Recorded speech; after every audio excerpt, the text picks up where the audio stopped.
So, and I haven't been involved in politics to October 2008, that time when labor came into me.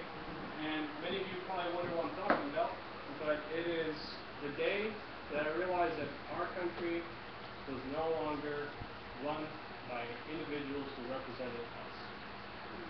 And that's when a supposedly free market capitalistic great push started.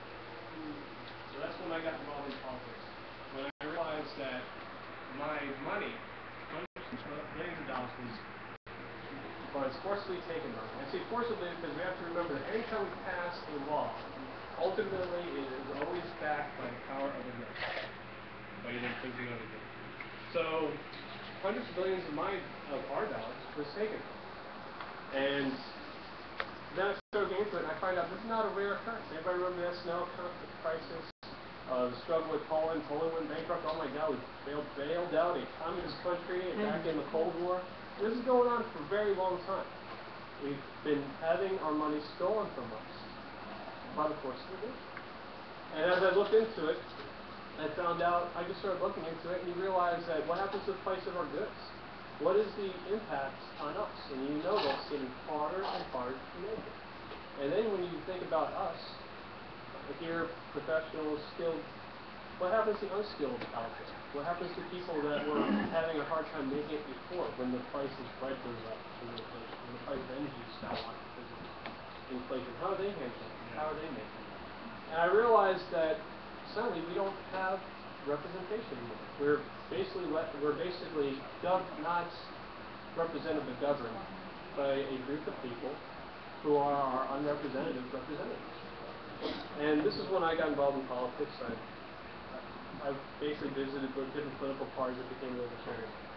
And right now I'm the chairman of the local libertarian party, and we've had our successes recently and our unsuccesses. I won't get too much into that right now, but let me just push on and say, this is the reason why I got involved, because I saw that it doesn't matter president, it doesn't matter representative, they're all still involved in this stuff.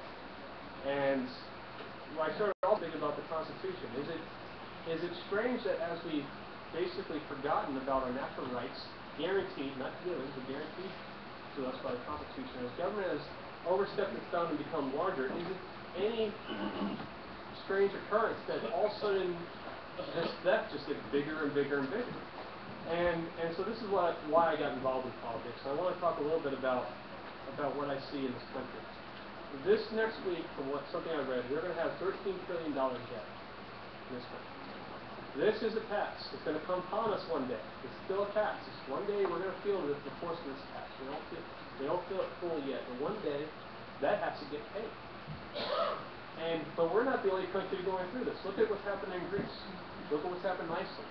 Look at what's happened in England. Well, out there on the left and the right, all these people, all these citizens are telling the government, stop. We don't want more debt. We want you to manage the country with the resources that you have. What was the flashpoint with those Greece riots? We're hearing that they're picked off, that they're going to have some of their services taken away. The flashpoint was when they found out the government was going to get another loan and get more in debt. And the demonstrations happening in Germany was when they found out that they were going to have to put that.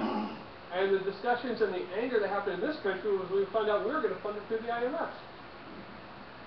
So I want to thank all you radicals and all you dissidents and you anti-government folks that are here today, because you are not alone.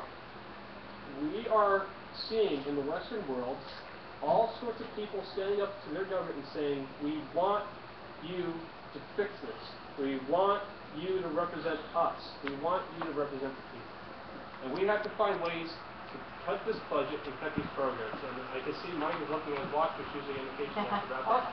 So I do want to say that we have plenty of departments, such as Department of Education and Department of Energy, that we can absolutely cut. Yes. So we want to push those cuts. We want to stop all bailouts. We want to stop all corporate subsidies. We want to return this wealth back to us. We want to get out of the automaking industry. We want to get out of these industries, and we want to return some of this back to the state level, where we can manage our education better, where we can manage some of our needs better, and also we'll reduce all the six-digit figures that are out there and basically have more say about what our government officials are getting paid for what. So we need to go ahead and we need to cut government.